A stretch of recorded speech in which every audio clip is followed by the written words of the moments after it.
While this video is set to premiere in a week, I recorded this from just getting back from Too Many Games 2022 in Philadelphia, Pennsylvania. TMG is a video game convention held every year where dozens and dozens of different vendors sell used video games from many different types of systems. They also sell consoles for these games, including accessories like controllers, cables, and so on. Also for sale are other types of video game media, including merchandise like t-shirts and pins. There's also a number of different types of art in the form of posters, drawings, 3D shadow boxes, and even vinyls and CDs. This convention also has a lot of other activities for people to do there. This includes meet and greets for celebrities in the video game community. These celebrities include voice and motion capture actors in the games, as well as YouTube content creators.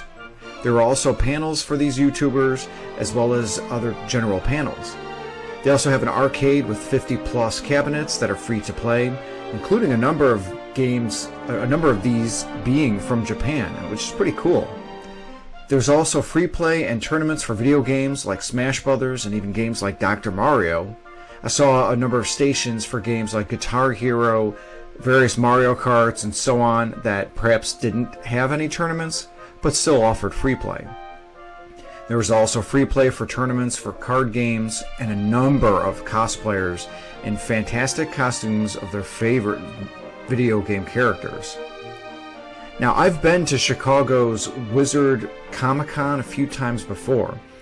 The most presence of video games they have there are a few video game tournaments, a few vendors selling some video game merchandise, and some cosplayers and people like me wearing our favorite video game characters or video game franchise t-shirts.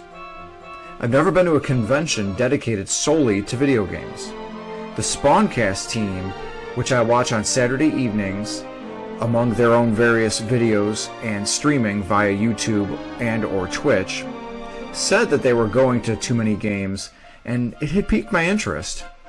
My buddy, Runjin Run, is a regular to these conventions, including others such as the Midwest Gaming Classic in Milwaukee and the Portland Retro Gaming Expo in Portland, Oregon.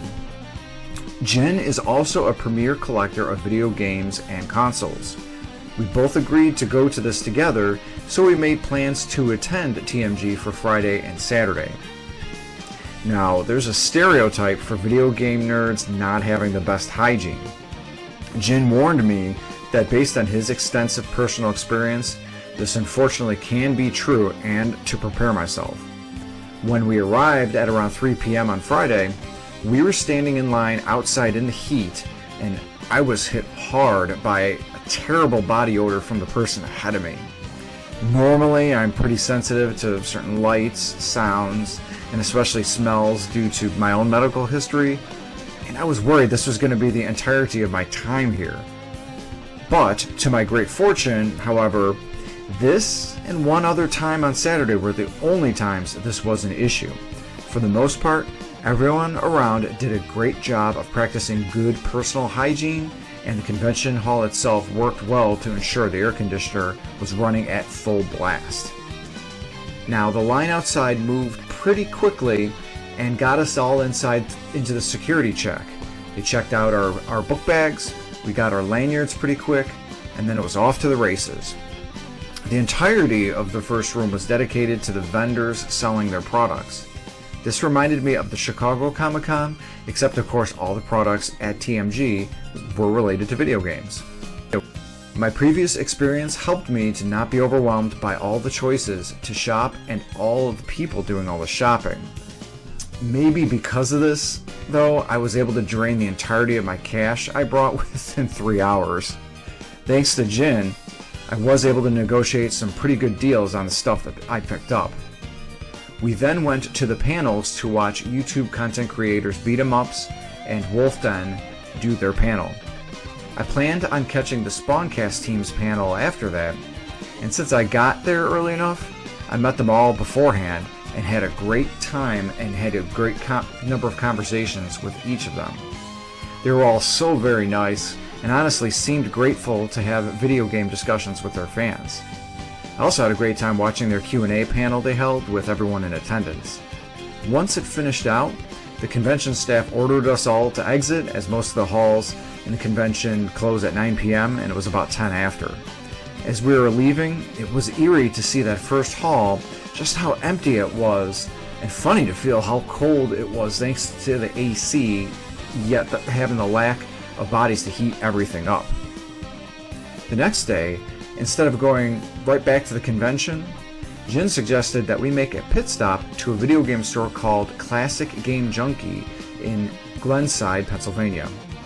The store looked like a miniature version of Too Many Games itself, since it has so many games, both old and new. The store has also been featured on a YouTube channel called Game Chasers a number of times because of this. The staff were really knowledgeable and the manager was super nice as well. They had a booth at TMG that apparently Jin and I must have seen, although their store's label was missing from it. We then headed back to the convention, though it more ended up being a chill day than anything. It was markedly busier than the day before. Of course, it being Saturday, that means there's going to be a lot more people. We shopped around more, played games in the arcade area, watched some odd cosplay wrestling in a ring they had put up, to each their own. I'm not judging. I checked out the Spawncast meet and greet, as well as the Some Call Me Johnny one. I also met content creator Scott the Waz, who of course is one of the more famous ones on YouTube. I then checked out a really well-run panel on the history of Samus and Ridley, ran by a number of Metroid superfans. After this, we drove the rental roller skate back to the airport and flew back home.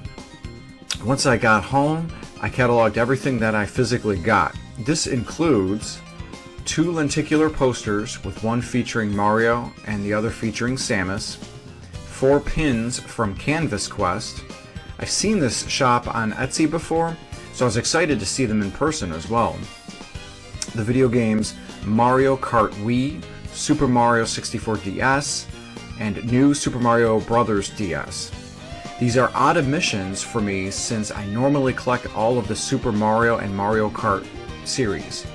I was missing these due to personal reasons at the time that these had originally come out. Also picked up Final Fantasy III for the Famicom, and Chrono Trigger, Final Fantasy VI, and Dragon Quest V for the Super Famicom. As you can see, these 3 include the original box, the cartridge, and their respective manuals. Regarding these Super Famicom games, I went to my local disc replay here in Naperville to see if I could test them out. That way I could confirm that they are what they appear to be, because I was afraid maybe there were reproductions of cartridges containing a ROM of Bebe's Kids or something. The manager agreed to test each of them, though he was unable to do so with Final Fantasy III. He confirmed that they all worked and are what they should be. What's cool about these Super Famicom games is that they all contained multiple accounts of the previous owner's playthroughs. They were at endgame levels and stats for the respective characters, which shows the games were really well played and got enough love in their cartridge lives. Jin wants me to go to the Portland Retro Gaming Expo in October this year, but after this convention and other personal stuff going on, I'm all tapped out. I'm definitely interested in joining him for the Midwest Gaming Classic next year, and after hearing me talk about it, my wife wants to join us as well. And that's my experience. I gotta say, it was really great, and I had a lot of fun. I couldn't beat that first day making some excellent purchases on great deals, meeting the Spawncast team, and just overall having a great time. Question for you all, have you ever been to a video game convention like this before? Let me know in the comments section below. Did your experience mirror mine at all? Please like this video and subscribe for more content. Thanks again and have a great day.